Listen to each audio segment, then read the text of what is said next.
Assalamualaikum warahmatullahi wabarakatuh. Alhamdulillahirabbil alamin. Wabihi nasta'in wa ala umuri dunya waddin. Wassalatu wassalamu ala asrofil anbiya'i wal mursalin sayyidina wa maulana Muhammad wa ala alihi wa sahbihi ajma'in. Amma ba'du. Puja serta puji syukur kita mari kita curah limpahkan atas kehadiran Allah Subhanahu wa Ta'ala, karena atas berkah dan karunia-Nya kita dapat bertemu walaupun di dalam video. Sebelumnya, perkenalkan, nama saya Hafan Sara Madani dengan nomor NIM 12513201111 dari kelas 2E Program Studi Manajemen Dakwah Fakultas Dakwah dan Ilmu Komunikasi. Di video kali ini saya akan membahas sedikit mengenai sholat sunnah dan macam-macamnya. Pernah gak sih kalian ketika sedang melaksanakan sholat, pikiran kita masih kemana-mana, entah itu ketika takbiratul ihram, kita masih memikirkan tugas, ketika sujud memikirkan dari tugas, dan hal-hal lain yang membuat sholat kita kurang khusyuk. Tentunya kita sebagai manusia tidak luput dari kekurangan dalam beribadah. Oleh karena itu, Allah dengan kasih sayangnya memberikan kesempatan kepada kita untuk menyempurnakan kekurangan tersebut melalui sholat sunnah. Rasulullah Shallallahu Alaihi Wasallam bersabda yang artinya, amalan yang pertama kali dihisab adalah sholat. Apabila sholatnya baik, maka seluruh amalannya akan baik. Dan apabila sholatnya buruk, maka seluruh amalannya pun akan buruk. Oleh karena itu, di sini kita dapat pahami bahwa sholat sunnah itu bukan hanya menjadi penambah pahala saja untuk kita, tetapi dapat menjadi penyempurna sholat-sholat fardu kita tadi. Teman-teman yang dirahmati Allah, dalam kajian fikih, sholat sunnah berdasarkan waktunya itu dibagi menjadi dua. Yang pertama ada sholat sunnah muqayyad atau yang telah ditentukan waktunya, seperti sholat sunnah rawatib, yaitu sholat sunnah yang mengiringi waktu sholat fardu. Ada apa saja? Ada 2 rakaat sebelum subuh, 4 rakaat sebelum zuhur, 2 rakaat setelah zuhur, 2 rakaat setelah asar, 2 rakaat setelah maghrib, dan 2 rakaat setelah isya.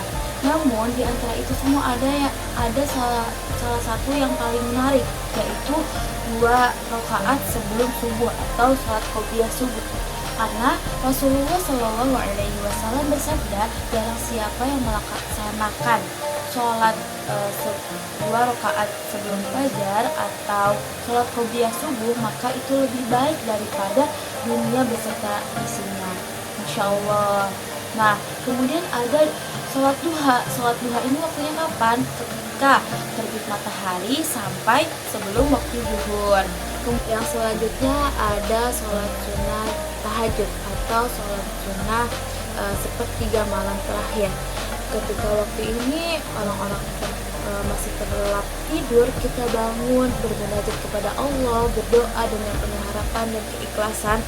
Karena Rasulullah Shallallahu Alaihi Wasallam menjelaskan bahwasannya Allah Subhanahu Wa Taala menawarkan rahmatnya kepada hamba-hamba yang memohon dan berdoa ketika waktu ini, ketika waktu sepertiga malam terakhir. Yang kedua ada sholat sunnah mutlak, yaitu sholat sunnah yang tidak terikat dengan waktu atau sebab-sebab tertentu. Kapan saja kita memiliki waktu atau kesempatan, kita dapat melaksanakannya. Misalnya setelah berwudu, kita dapat melaksanakan sholat sunnah mutlak ini untuk mendekatkan diri kepada Allah Subhanahu wa Ta'ala. Namun ada hal yang perlu diperhatikan.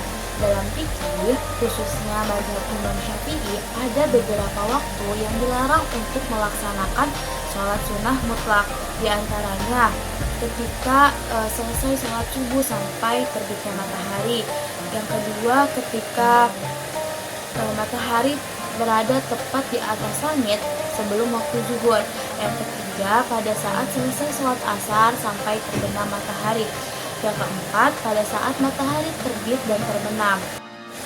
Larangan ini bertujuan agar ibadah orang-orang muslim berbeda dengan umat-umat terdahulu yang menyembah matahari pada waktu-waktu tersebut. Dengan demikian, ajaran tauhid tetap terjaga kemurniannya. Sebagai penutup, marilah kita mulai membiasakan diri kita dengan sholat-sholat sunnah.